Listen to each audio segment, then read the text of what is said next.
Forget what you thought you knew. Harry and Meghan's latest demands are so bold, courtiers are reportedly clutching their pearls. But what exactly is happening behind those palace walls? And why is the world so obsessed with this royal ultimatum?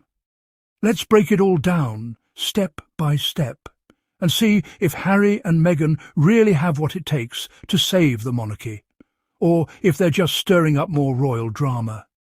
The headlines are everywhere. Prince Harry and Meghan Markle are reportedly offering to save the monarchy, but only if Buckingham Palace rolls out the red carpet and their wallets. This isn't just about a family reunion. It's about power, prestige, and the future of one of the world's oldest institutions. So, what are the Sussexes really asking for, and why now? First up, the titles. Harry and Meghan want their old royal titles dusted off and restored. That means no more just Harry and Meghan. They want to be His and Her Royal Highness again, with all the gravitas and respect that comes with those centuries-old titles. For the monarchy, titles aren't just names. They're symbols of tradition, authority and continuity. But for Harry and Meghan, regaining those titles could mean a return to the inner circle and a chance to rewrite their royal story. But that's not all. The Sussexes are reportedly demanding every privilege, perk and paycheck they left behind. We're talking about royal residences, security details, invitations to state banquets, and access to the kind of luxury most people only dream about. No half measures, no trial runs. They want the full royal comeback tour, complete with all the glitz, glam, and security details. It's a bold move, and it's got everyone from palace insiders to royal watchers buzzing. But the wish list doesn't stop there.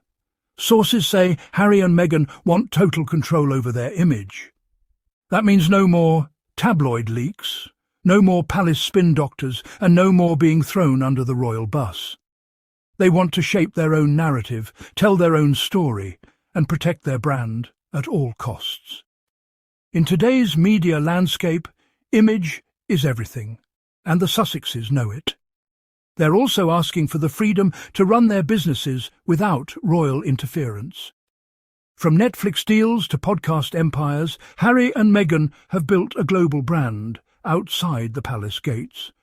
But can you really be both a working royal and a celebrity entrepreneur? That's the million-dollar question, and it's one the palace has never had to answer before.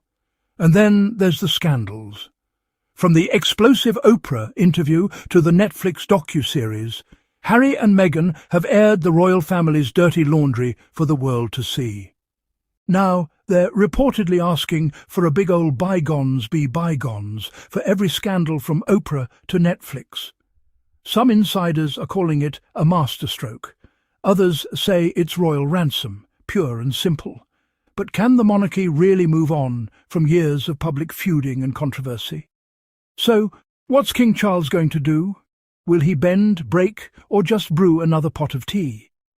The palace is reportedly scrambling, social media's in meltdown, and the monarchy's future might just hinge on this royal game of chicken. But let's take a closer look at what's really at stake here. The British public is divided. Some see Harry and Meghan as modernisers, ready to drag the monarchy into the 21st century. Others see them as troublemakers, demanding too much and giving too little in return. On the streets of London, in the pages of the tabloids, and across social media, the debate rages on. Would you let them back in? Spill your thoughts below. To understand why this matters so much, we need to rewind a bit. The British monarchy has survived wars, scandals, abdications and revolutions. It's an institution built on tradition, but it's also had to adapt to survive. Queen Elizabeth II was a master of quiet reinvention, balancing duty with modernity and keeping the royal family relevant in a changing world. But with her passing, the crown now sits on King Charles's head, and the challenges are bigger than ever.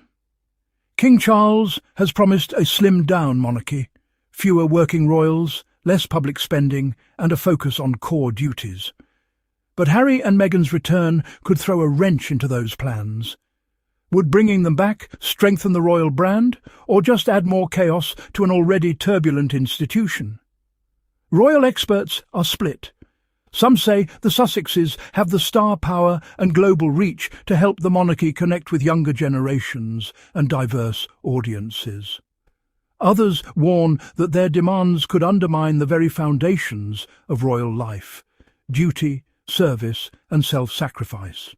After all, being royal isn't just about tiaras and titles. It's about putting the institution above personal ambition. There's no denying that Harry and Meghan have used their platform for good. They've championed mental health, racial equality, and women's empowerment. Their charity work has inspired millions, and their willingness to speak out has sparked important conversations. But critics argue that their high-profile deals and media appearances have blurred the line between public service and personal profit. Of course, royal scandals are nothing new. From Edward VIII's abdication to Princess Diana's tell-all interviews, the royal family has weathered its fair share of storms. But the Sussex saga is different. It's playing out in real time, on a global stage, with every twist and turn dissected by millions. The stakes have never been higher. Social media has changed the game. Every royal move is now analysed, memed and debated by people around the world. Harry and Meghan have mastered this new landscape, using Instagram, podcasts and streaming platforms to reach audiences the palace could only dream of. But with great power comes great scrutiny, and every misstep is magnified 1,000 times over.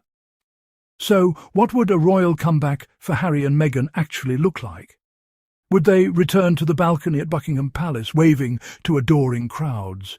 Would they take on new royal duties or focus on their own projects? And how would the rest of the royal family react? Prince William and Kate are now the face of the next generation of royals. Their popularity is sky high, and they've worked hard to build a reputation for stability and service. But the return of Harry and Meghan could shift the spotlight and the balance of power within the family. Would it lead to unity, or just more rivalry? Biographers and journalists are already speculating about what's really going on behind closed doors. Are Harry and Meghan's demands a genuine offer to help, or a calculated power play? Is the palace open to negotiation, or digging in its heels? The truth, as always, is probably somewhere in between. At its heart, this is a family drama as much as a constitutional crisis. Behind the titles and the headlines are real people, parents, siblings, children, trying to navigate love, loyalty, and legacy.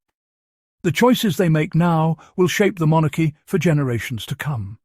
And let's not forget the political dimension. The monarchy's future isn't just up to the royals. It's also shaped by public opinion, government policy, and the ever-shifting sands of British politics.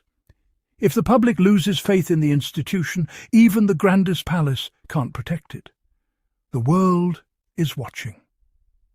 From New York to Nairobi, Sydney to Singapore, people are fascinated by the British royals. Harry and Meghan's story has become a global phenomenon, sparking debates about race, privilege, and the meaning of royalty in the modern age. The royal brand is big business.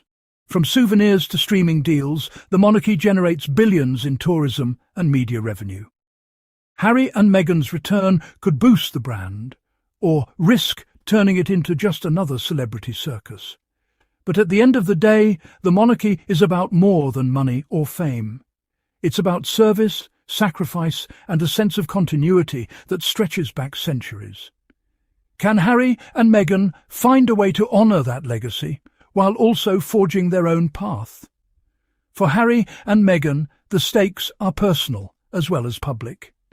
They're raising their children outside the royal bubble, trying to balance privacy with public life.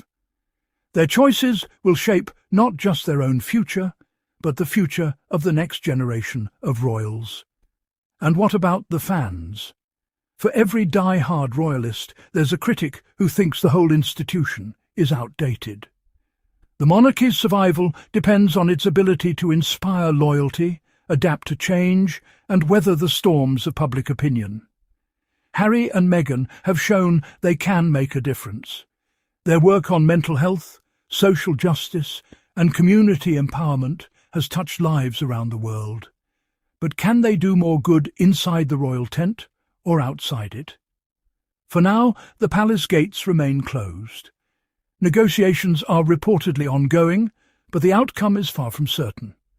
Will King Charles welcome them back or stand firm?